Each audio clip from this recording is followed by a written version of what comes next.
Hello everyone. Program number 23A.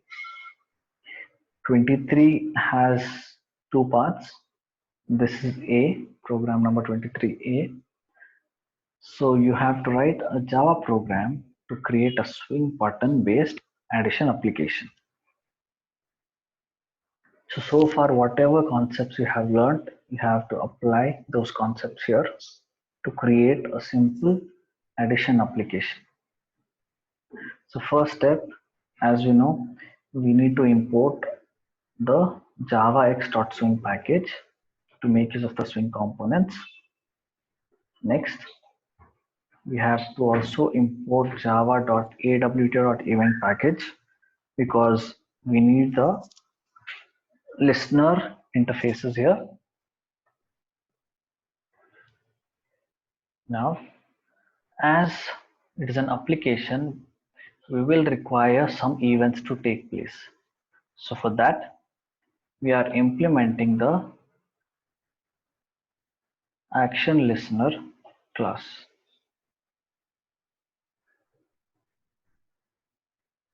So look at the statement. Class swing addition implements action listener. Okay, and what does this action listener have? So action listener has a method called as action performed. So action listener is an interface which has a method called as action performed, which you have to implement. Right? Next, to create the application, we need these many components. First, we need 4 labels, 2 text fields, and a button. So the main operation lies with the button. So once you click on button, say for example add, an action listener interface is activated, action performed method is triggered, and then the action takes place and the result is displayed. So firstly, we have a constructor here. So the first step of any application, we are creating a frame. We're creating a frame.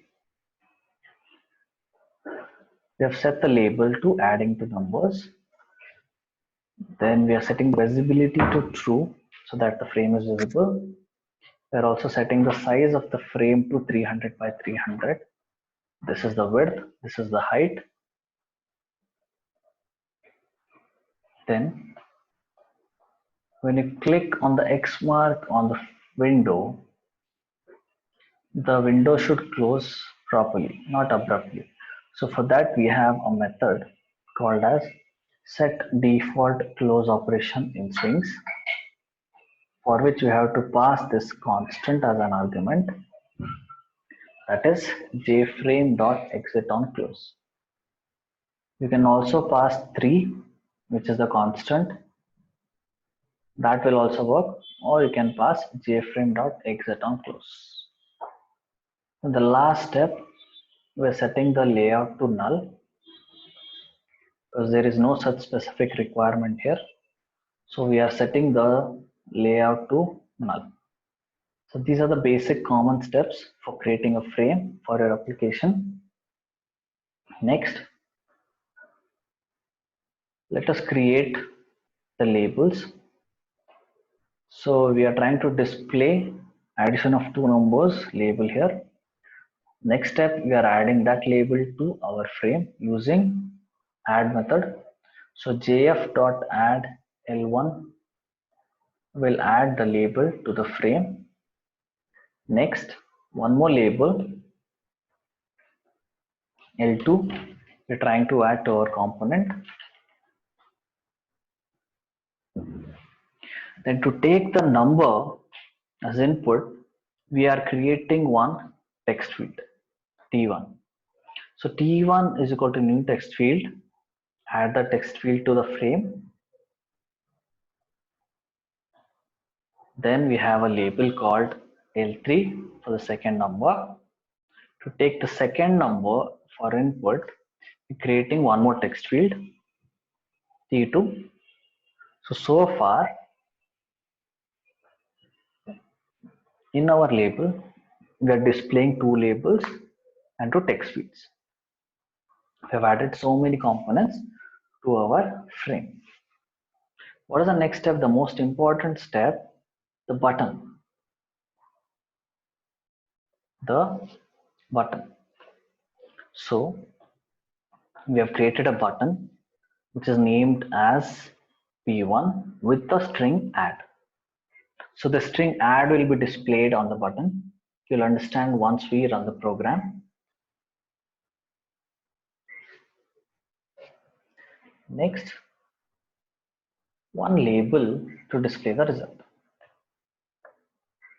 Okay. So we have used all the components what we have declared here. Next, the job is to set the bounds for all our components. So where exactly the component should be displayed on the frame.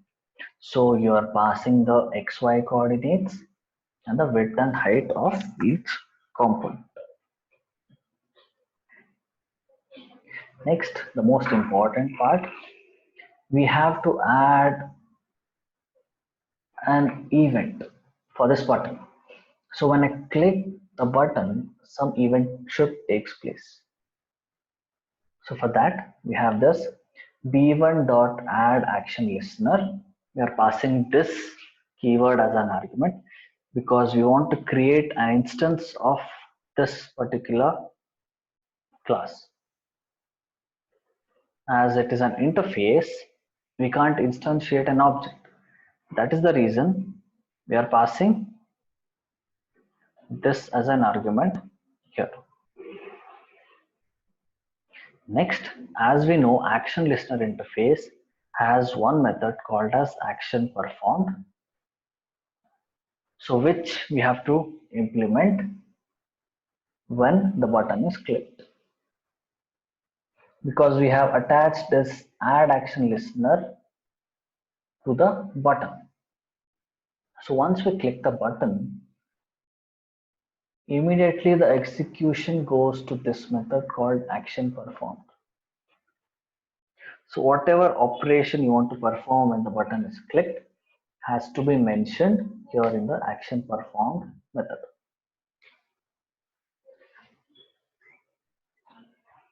So what do we want to do? We want to take the input, we want to calculate the sum, we want to display the result. These are the things, correct? Now how to do that? Observe. First, we have to get the text from the text field. So when the user enters the numbers, we have to get those values.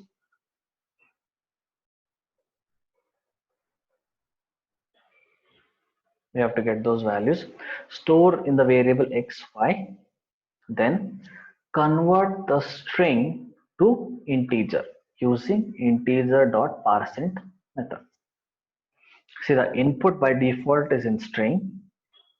We have to convert that string to integer. How to do that? Using integer.parseInt method. Store it in the variables a and b. Now you can normally add your numbers present in a and b variables. Finally, display the result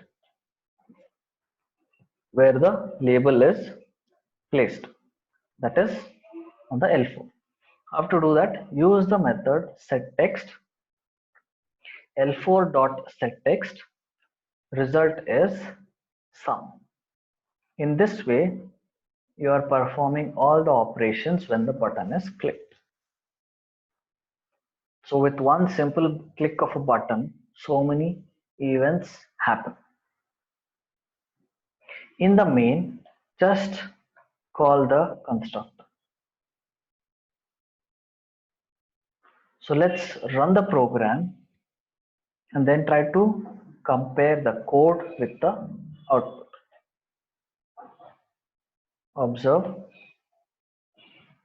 So this is my first thing which is displayed on the frame, adding two numbers.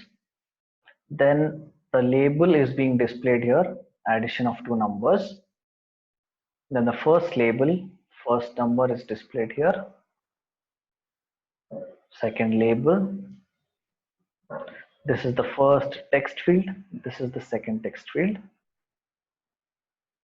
Now let us enter some numbers. Now as of now, both these inputs are in terms of string. All right. Now when I click add, this button is attached to an action listener interface. So action listener interface has this method called action performed.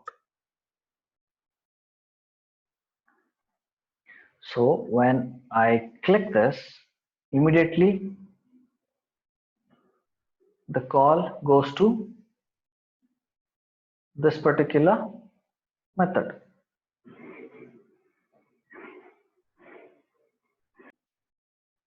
So when this button is clicked, immediately the execution moves to this method.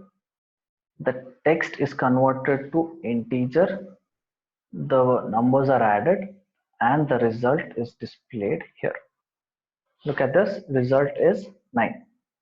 Similarly, if you change the input, now if you click on add, the output is same.